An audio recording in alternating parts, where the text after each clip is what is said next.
इन नाविकों ने 5 साल रुके, आपूर्ति जहाज मिला, लेकिन कप्तान ने तुरंत उस पर रॉकेट लॉन्चर तानने का आदेश दिया। इस जहाज ने संकेत नहीं भेजा था और दुश्मन या दोस्त नहीं पता था, इसलिए उन्हें सतर्क रहे। हालांकि ये जहाज जानबूझकर लॉन्चर सीमा के बाहर रुक गया और नहीं हिला। बुलावे पर कोई प्रतिक्रिया नहीं। कप्तान ने फैसला किया कि छोटे काले को हथियार लेकर जाकर जांच करनी चाहिए। मैंग चारों ओर देखा, कोई नहीं था, इसलिए उसने वॉकी टॉकी बंद कर दिया और चुपचाप ऊपर चढ़ गया। सावधानी से विभिन्न क्षेत्रों की जांच करने लगा। लेकिन अजीब बात यह थी कि जहाज पर लोग जैसे हवा में गायब हो गए थे, केवल उनका सामान जहाज पर रह गया था।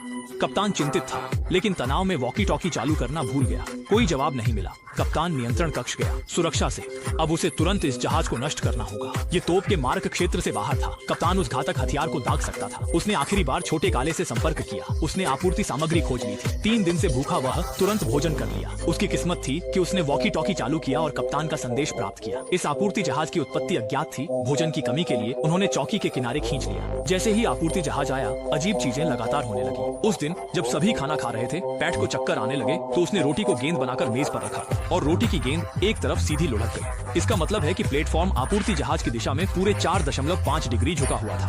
पैट को लगा उस जहाज पर लोग शायद किसी दुर्भाग्य का शिकार हो गए हैं, इसलिए जहाज पर एक विशेष चुंबकीय क्षेत्र उत्पन्न हुआ जिसने चौकी को अपनी ओर झुका लिया। सभी लोग भयभीत हुए। उन्होंने जहाज की उत्पत्ति की पुष्टि के लिए मुख्यालय से संपर्क किया, लेकिन मुख्यालय ने जवाब में कहा कि उन्होंने कभी कोई आपूर्ति जहाज नहीं भेजा था। रात में पैट ने चुपचाप उस जहाज पर चढ़ने की योजना बनाई ताकि वह अगली सुबह इस अजीब जगह से भाग सके। लेकिन सुबह होने से पहले ही चौकी का अलार्म बज उठा, क्योंकि समुद्र में एक जहाज दिखा। कप्तान ने रॉकेट लॉन्चर से फायर का आदेश दिया। पहचान की पुष्टि नहीं की थी। कप्तान ने फायर का आदेश दिया। जब जहाज दूर जा रही थी, कप्तान ने फायर जारी रखने को कहा। तभी उसे एहसास हुआ यह वही जहाज था जो कल ठीक किया था। कप्तान का कदम उन्हें रोकने के लिए था। मामला खुलने पर कप्तान ने पिस्तौल निकालकर धमकाया और बताया कि उसने लंगर खोला ताकि उनकी योजना नष्ट हो सके।